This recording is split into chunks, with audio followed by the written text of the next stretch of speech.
But up to 13, you'll get the bag as our thanks.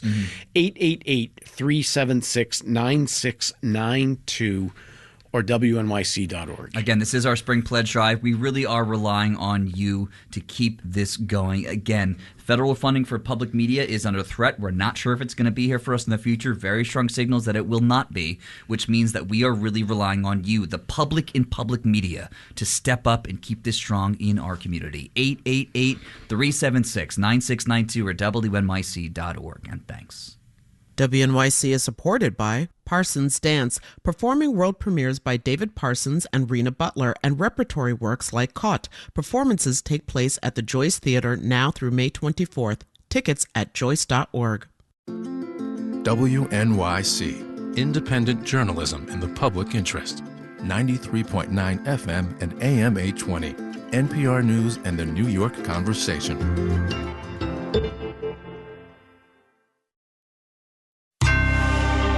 Marketplace is supported by Density. Companies returning to office measure and improve workspaces with density occupancy sensors, built to be 100% anonymous and installed in minutes. Density.io. Okay, not for nothing, but do you suppose Jay Powell has ever shopped at Walmart? From American Public Media, this is Marketplace.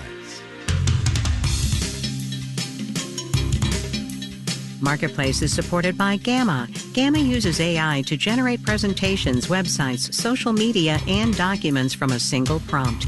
No design or coding skills required. More at gamma.app. You have ideas? Gamma brings them to life.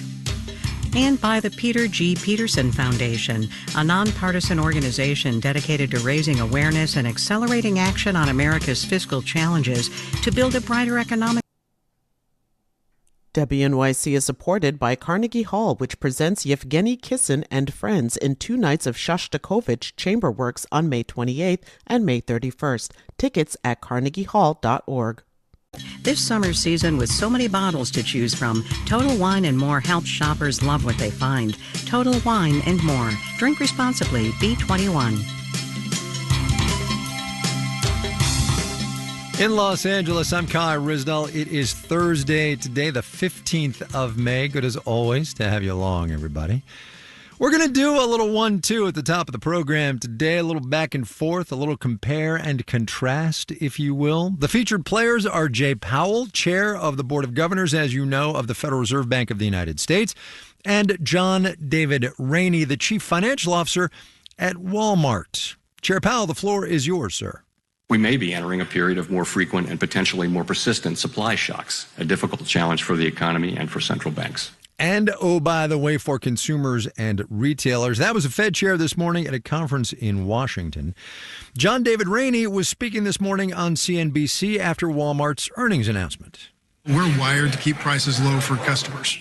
Wired that way though they may be, Rainey did go on to say that tariff-driven price increases could start later this month. Told you all that to set the table for this. After a big jump in March, the Commerce Department told us this morning that retail sales were basically flat in April. So we asked Marketplace's Henry Epp what all of the above might portend for the economy yet to come. So here's the thing about the American economy right now. A lot of indicators look pretty good. Unemployment's relatively low, wage growth is solid, inflation's not too bad. Rick Miller's with the retail consulting firm Big Chalk. We know that the high-level macros are strong, but the consumer is not an endless well of money that you can pull from. A heavy dose of tariff policy-induced chaos means despite those decent economic fundamentals, a lot of us aren't feeling great about our spending power. Consumers are telling us they are still kind of right on the border of being solvent with respect to their budgets.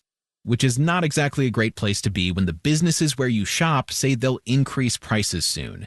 As tariffs hit the retail economy, consumers will have to make tough choices, says Jessica Ramirez, managing director of the consulting firm The Consumer Collective. They're not going to be spending on a whim. All their spending will be strategic. We saw some of that last year. I only expect that to get even tighter this year. Which means retailers will have to get strategic too, she says, by picking and choosing prices to hike. Walmart, the majority is grocery, so they'll try and keep that down. But the reality is they have electronics, they have toys, they have home furnishing. And those categories, the nice-to-haves rather than need-to-haves, are where Walmart might raise prices first, Ramirez says. Retailers are also figuring out how much inventory they'll need months from now. That's tricky because if the economy and consumer spending take a turn for the worse, says Craig Rowley at Korn Ferry, nobody wants to be caught flat-footed with too much inventory and too much product. But uncertainty around Trump's tariffs and consumers' future well-being makes that kind of planning really hard. I have to tell you, I have never seen a retail economy and structure like this in all the years I've done this. And Rowley's been in and around retail for over 20 years. I'm Henry App for Marketplace. A lot of the coverage of President Trump's tariffs and his trade war and the truth, that's in air quotes, has rightly been on what they are going to mean here in the United States. But the reality is that the entire global economy is now subject to his every change of trade and tariff heart. And as supply chains have changed as a result of all that, there are foreign corporate business opportunities and there are foreign corporate business challenges. Marketplace's Kimberly Adams was up in Canada not too long ago. She filed this story for us. Glass bottles are filling with tequila and cans full of soda are rolling down the production line at Launchpad Copac in Collingwood, Ontario, north of Toronto on the shore of Lake Huron. The company does bottling and canning for both alcoholic and non-alcoholic beverages. Before the trade war, it mostly supported niche brands, organic teas, craft liquor, fruit juices, and fancy glass bottles. But now, we've been reached out to by companies of all sizes, including multinational brands. Scott Morrison is the company's CEO. Just about every square meter of the 40,000 square foot facility that isn't taken up by equipment is piled high with pallets of juices and sodas and liquors. Morrison says U.S. companies have been coming to him with basically the same story. Saying, well, we've been considering moving our Canadian production out of the U.S., but before it was just a secondary or a tertiary item on their list. And now they're saying, well, clearly we should be considering this. All the new business has made some Launchpad employees happy because they've been working and getting paid for more hours. Brad Meir is the chief facility officer at Launchpad. Yeah, I haven't had a day off in over 2 weeks now. We had to bring in this new equipment and we've had tours and new clients. And so, yeah, it's been busy. Giving one of those client tours during my visit was Chris Morrison. I'm our Chief Operations Officer. And the brother of CEO Scott Morrison. He says even with the influx of new business, the trade war has clearly had negative effects on Launchpad Copac as well. Chris says many of their customers are scared. They've either had increases in their raw material costs, uncertainty about potential increases in the raw material costs, and downstream impacts to their profitability.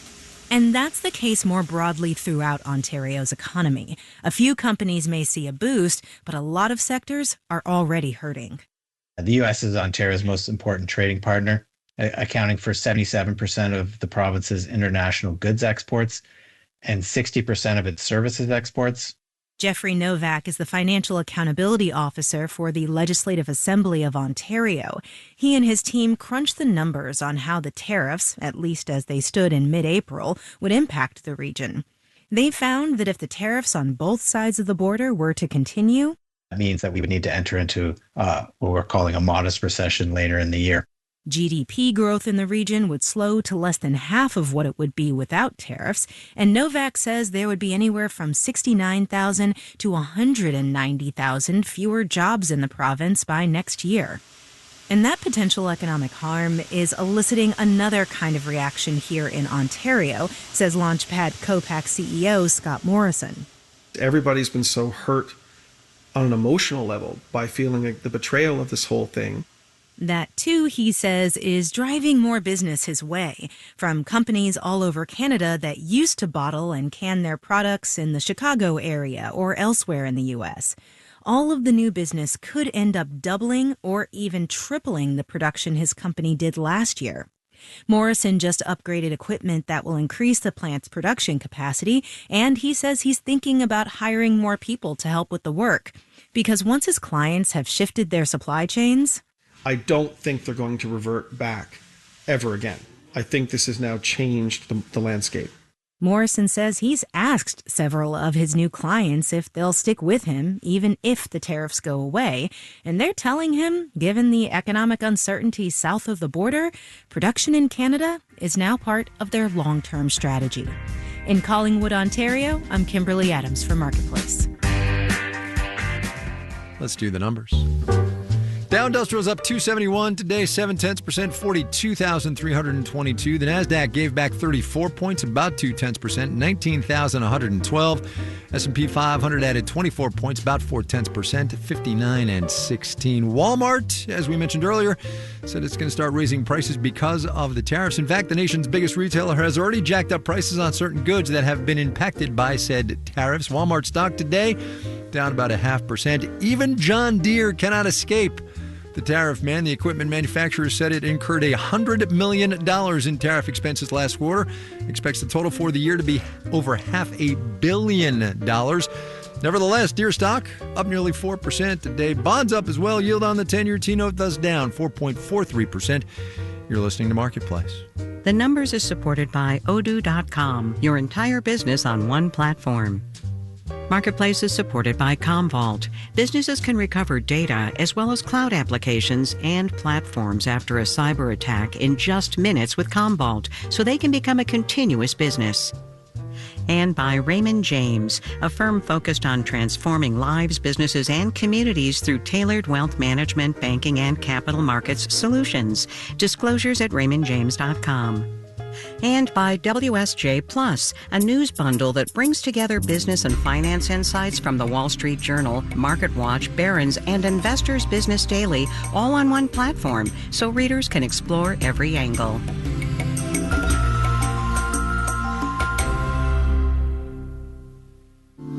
Giving to WNYC is like adding your individual piece of a jigsaw puzzle that we're building together. That puzzle, like our city, is beautiful and complicated, challenging and ever-changing. When you add your puzzle piece in the form of a contribution in any amount, you help WNYC meet the needs of our ever-changing city and help us all prepare for whatever picture emerges, for whatever comes next. Become a member now. Here's how.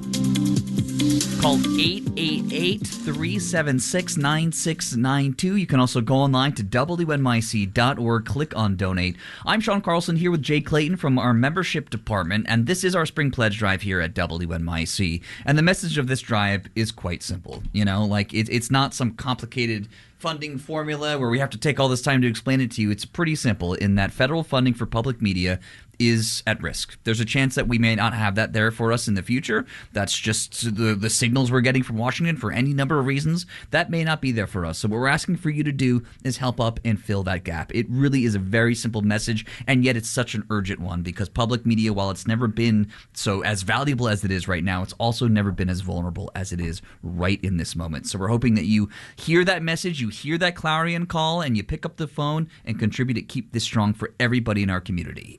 888-376-9692 or WNYC.org. And everybody in our community is really a key part of this because at the heart of what we do is trying to make sure that everybody who wants to be well-informed can be well-informed. We don't have a paywall here at WNYC. Obviously, we can't with a radio station, but even philosophically, we don't want to do things that way. Yeah. So many things have gone behind paywalls, and we're not the judgment zone either. That's what they need to do to fund their work. We fund ours with contributions from listeners who recognize that there's value in editorial independence. We have that. We want to preserve that. We want to keep it strong, make it stronger. And your support, adding to what other listeners are giving, is what's going to make that happen.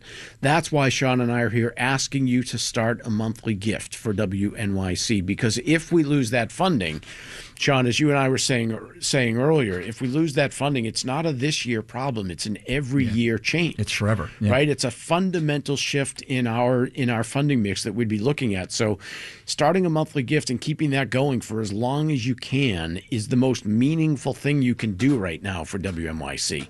Go to WNYC.org or call 888-376-9692. The WNYC Mini Tote is making headlines. Coming up, the WNYC Pledge Premium that's taking the city by storm. And demand has never been greater. WNYC, please hold. WNYC, please hold. The WNYC Mini Tote is made of durable canvas with sturdy red handles, but it's smaller than the standard tote. It's perfect for a quick trip to the farmer's market or a nice lunch in the park. And it's finally available. The WNYC Mini Tote has arrived. Please stand back. The Mini Tote is here. The WNYC Mini Tote, yours right now when you pledge to support WNYC. Here's how. I'm just imagining the visuals of that, of like somebody in a loudspeaker announcing the arrival of the tote. I'm just going to be in my dreams tonight. This is all to say, $13 a month, and we'll be happy to gift you that very cool. It is a very cool mini tote, announcing on a bullhorn or not. It's like a regular WNYC tote, but it is smaller. It's like one of those Russian nesting dolls. That's what I was trying to think of earlier. There you go. It's a WNYC nesting doll. Fit the tote in the tote. Contribute a level of $13 a month, and we'll be happy to gift that to you. It is a very cool thing. You can see a photo of it online at WNYC when you're making that contribution or upping your monthly contribution to $13 a month. But truly, all joking aside, what you're doing when you make that contribution is keeping public media strong in your community, and this is just our way of thanking you. So we're hoping you do that right now, again, by calling 888-376-9692 or online at WNYC.org. And we've got more on the way from Marketplace. And, let's pause and think about this show for just a second. Part of the reason WNYC is so valuable, you can get business news from different places, but I think there is not another show like Marketplace anywhere that basically takes the idea of public radio generally, saying, we're going to give people facts and figures and things like that, but we're also going to talk about the news in a way that makes it relatable on a human level. How are things that are going on in the world actually affecting the people most directly involved, right? Yeah. And then we say, okay, let's do that through a business lens for half an hour every day, because that's a central part of our lives too. This is part of what you get, part of what we're asking you to support and sustain with your sustaining monthly gift. 888-376-9692 or WNYC.org. And when you think about that, if you are someone who comes to WNYC for Marketplace, and I know that you're out there, you're probably listening you're right here at right this now, moment, by the way. Yeah. Whatever it may be, any of the program you get here on WNYC has that ethos that Jay was just talking about, right? Is the very human connection you get. It's just kind of inherent to the medium as well.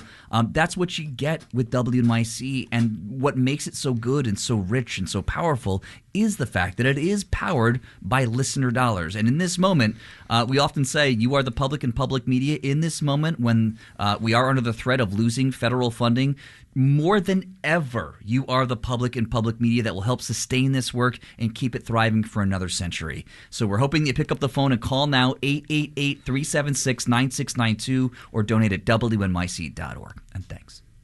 This is Marketplace. I'm Kai Ryssdal. All the uncertainty and volatility that we're seeing in global stocks and bonds ain't nothing new for energy markets, oil in particular. We've talked about that a lot, right? A very tight supply-demand equation is usually the culprit. Meanwhile, crude's often left behind sibling natural gas is benefiting from, among other things, growing electricity demand.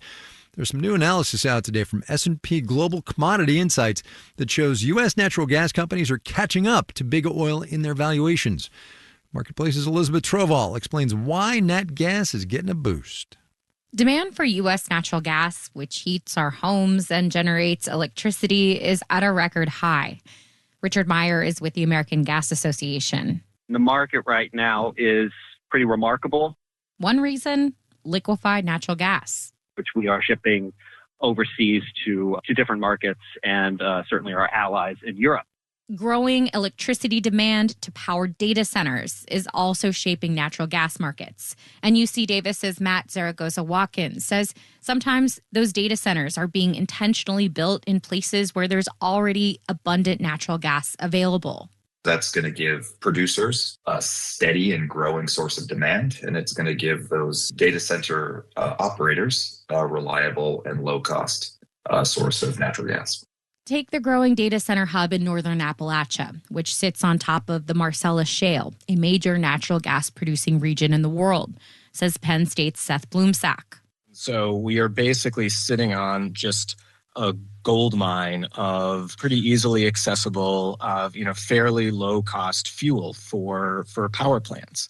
And that takes pressure off of producers in the Marcellus to find transportation that can take natural gas away from the shale play to end consumers, says Sven Del Pozzo with S&P Global Commodity Insights. If you can't get all your Pennsylvania gas to where it needs to go, where people want it, then the price goes down. But the new local data center demand changes the calculation. So maybe you don't have to build huge pipeline to get it from where it's produced, where people want it. So there'll be more on-site use of the commodity. He says if data centers provide a consistent source of base demand, that lowers volatility and could make natural gas more attractive to investors. I'm Elizabeth Troval for Marketplace. Here's another supply-demand story for you. Housing.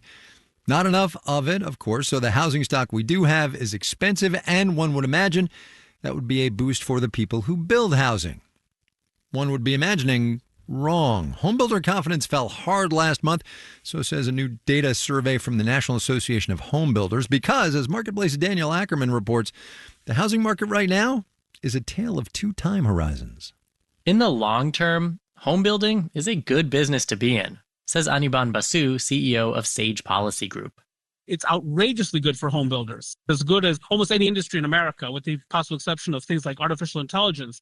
He says it comes down to demographics. Millennials are the country's largest generational cohort, and many of them are entering peak earning years and having kids. And they, like other generations, have a demand for the American dream. They want to own homes. They want to raise families in homes that they own.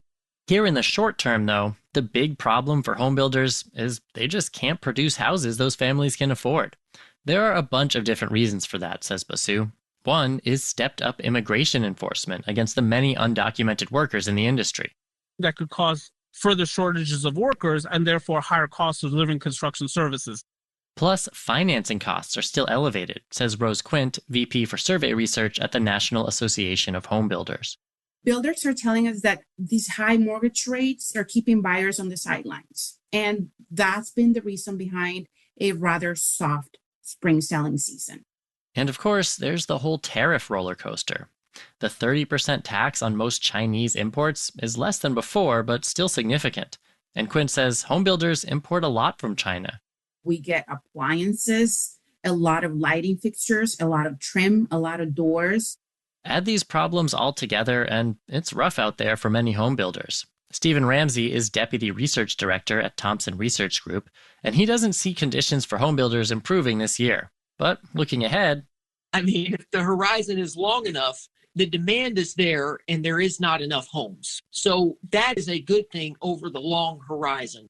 Ramsey says the challenge for home builders right now is figuring out how to stay afloat all the way to that horizon. I'm Daniel Ackerman for Marketplace. Marketplace is supported by Viking, committed to exploring the world in comfort, offering a small ship experience with a shore excursion included in every port and onboard cultural enrichment. Discover more at Viking.com. And by This Is Uncomfortable, a podcast from Marketplace hosted by Rima Crace. You can hear stories about life and how money messes with it. New episodes available wherever you get your podcasts. This final note on the way out today, in which we draw your attention to the Shanghai Containerized Freight Index. It's a measure, as the name implies, of the cost of containerized shipping coming out of China. Saw this in the Wall Street Journal today, that the cost of a container sailing 2 weeks from now is going to be about $900 higher than it is right now. The issue here, of course, is that rapidly closing 90-day window that Todd Adams was talking about earlier. Companies trying to get their stuff on the water and landed over here before time runs out. John Gordon, Noya Carr, Amanda Peter, and Stephanie Seek are the Marketplace editing staff. Amir Babawi is the managing editor. And I'm Kai Rizdal. We will see you tomorrow, everybody.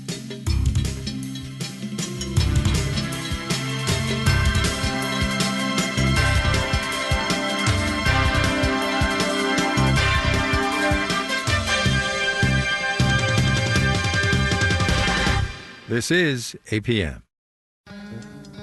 You listen to WNYC, but do you contribute?